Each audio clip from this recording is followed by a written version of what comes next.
Little India. Little India का Australia में मतलब क्या है? हमारे पास इस इलाके से जुड़ी दिलचस्प जानकारी है। लिटिल इंडिया सिडनी में नंबर 1। हैरिस पार्क का नाम अब लिटिल इंडिया रखा गया है। यहां की आबादी 6 लाख है। भारतीय यहां 45% हैं। यहां कारोबारियों की बात करें तो 90% इंडियन है और भाषा गुजराती या हिंदी है। ऑस्ट्रेलिया की 2021 की जनगणना के मुताबिक इस देश में 6,70,000 भारतीय हैं।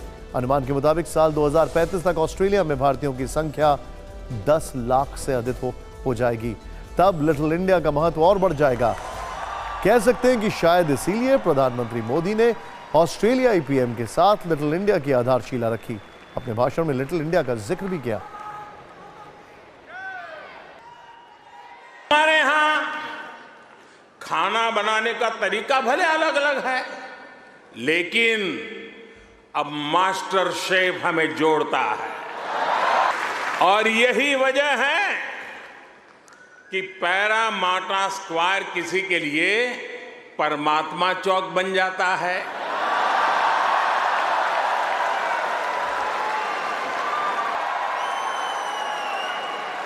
और हैरिस पार्क कई लोगों के लिए हरीश पार्क हो जाता है।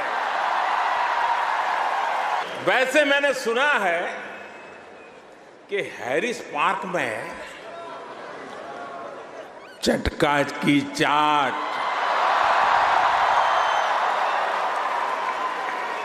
जयपुर स्वीट्स की जलेबी, उसका तो कोई जवाब ही नहीं है। पीएम मोदी ने आज सिर्फ भारत और ऑस्ट्रेलिया की बात की। फिल्म से लेकर क्रिकेट और लखनऊ की चाट से लेकर जयपुर की जलेबी तक का जिक्र किया। लेकिन इस बीच उन्होंने इशारों इशारों में चीन के लिए बड़ी बात कह दी। कुछ ऐसा कहा कि ऑस्ट्रेलिया से 8,000 किलोमीटर दूर चीन बेचैन हो उठा। यह रिपोर्ट देखिए।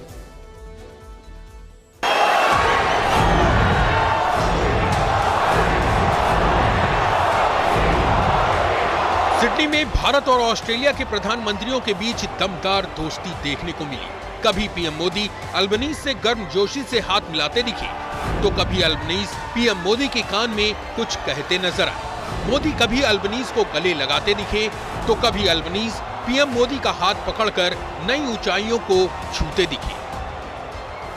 कहने को पहली नजर में कह सकते हैं कि ये भारत और ऑस्ट्रेलिया के बीच कूटनीतिक रिश्तों में नई गर्माहट थी, लेकिन इसका असर 8,000 किलोमीटर दूर बीजिंग में देखने को मिला। वहां से कोई बयान तो सामने नहीं आया, लेकिन तिलमिलाहट को ऑस्ट्रेलिया और हिंदुस्तान दोनों मित्र देशों ने महसूस किया। असल में पीएम मोदी ने अपने संबोधन में हिंद महासागर का जिक्र किया था। कहा था कि भारत ऑस्ट्रेलिया में भौगोलिक दूरी भले हो, लेकिन हिंद महासागर दोनों देशों को जोड़ता है। हमारे बीच भौगोलिक दूरी जरूर है, लेकिन हिंद महासागर हमें आपस में जोड़ता है। हमारी जीवन शैलियां भले अलग अलग हो, लेकिन अब योगा ये भी हमें जोड़ता है। चीन हिंद प्रशांत क्षेत्र में अपनी ताकत को बढ़ा रहा है। हिंद महासागर में उसकी विस्तारवादी चालाकियों से दुनिया परिचित है। क्वाड का गठन भी इस इलाके में बीजिंग को काउंटर करने के लिए ही किया गया। क्वाड में ऑस्ट्रेलिया और भारत दोनों शामिल हैं। ऐसे में जब पीएम मोदी सिडनी में हिंद महासागर का जिक्र कर रहे थे, तो बीजिंग को मिर्ची लगना स्वाभाविक था। ठीक उसी तरह जैसे कुछ दिन पहले हिरोशिमा में हुई क्वाड की बैठक में भारत ने चीन को दो टूक कहा था कि इस इलाके में उसकी दादागिरी बर्दाश्त नहीं की जाएगी।